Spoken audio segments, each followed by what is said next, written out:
आपलं खूप खूप स्वागत आहे। आज आपण बनवणार आहोत अगदी चविष्ट कांदा पोहे। चला तर सुरुवात करूया। पोहे स्वच्छ काढून घ्यायचे आहेत आणि त्याच्यात काही काळे पोहे वगैरे असते ते काढून घ्यायचे। खाली भांडी ठेवलेले आहे, पोहे असे धुवून घ्यायचे पाण्याने।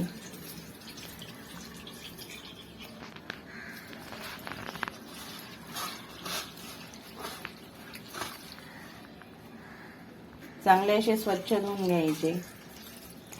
बघा किती काळं पाणी निघालेलं आहे। पोहे धुवून झालेले आहेत। आता 5-7 मिनिटं भिजवून ठेवूया। कढईमध्ये तेल टाकून घ्यायचे। तेल तापलेलं आहे, शेंगदाणे टाकून घ्यायचे। शेंगदाणे चांगले खरपूस होऊ द्यायचे। गॅस मिडियम ठेवायचा। शेंगदाण्यांचा रंग बदललेला आहे, शेंगदाणे खरपूस झालेले आहेत। शेंगदाणे काढून घेऊया एका डिश मध्ये।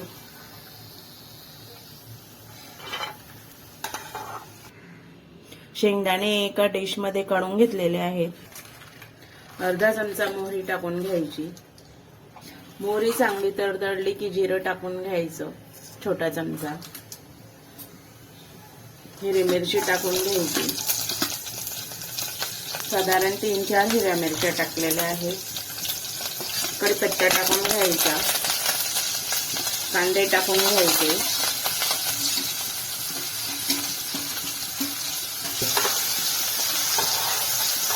कांदे चांगले मिक्स करून घ्यायचे।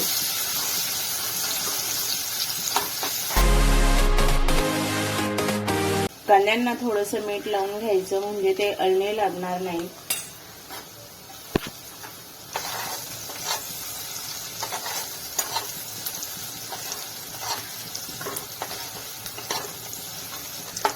कांदे 3-4 मिनिटं चांगले परतवून घ्यायचे।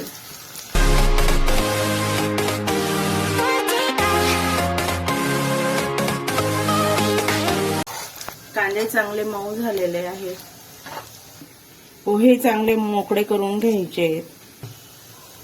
थोडी हळद टाकून घ्यायची।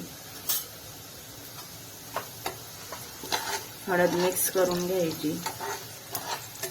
तेलात टाकली ना हळद, मग छान रंग येतो पोह्यांना। पोहे टाकून घ्यायचे। थोडंसं मीठ टाकून घ्यायचं। लक्षात ठेवा, आधी कांद्यांना आपण मीठ लावलेलं होतं, म्हणून कमीच मीठ टाकायचं थोडं। मिक्स करून घ्यायचे पोहे।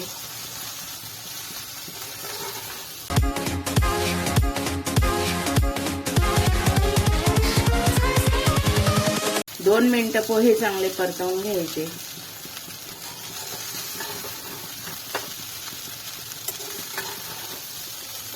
गॅस मिडियमच ठेवायचा।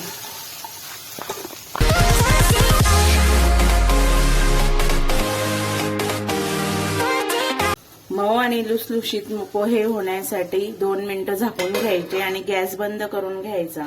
2 मिनिटं झालेले आहेत, काढून घेऊया। शेंगदाणे टाकून घ्यायचे। आता शेंगदाणे नंतर टाकायचे, कारण शेंगदाणे खरपूस लागतात। छान पोहे तयार झालेले आहेत। आमच्या व्हिडिओला लाईक करा आणि आमच्या चॅनलला सबस्क्राईब करा।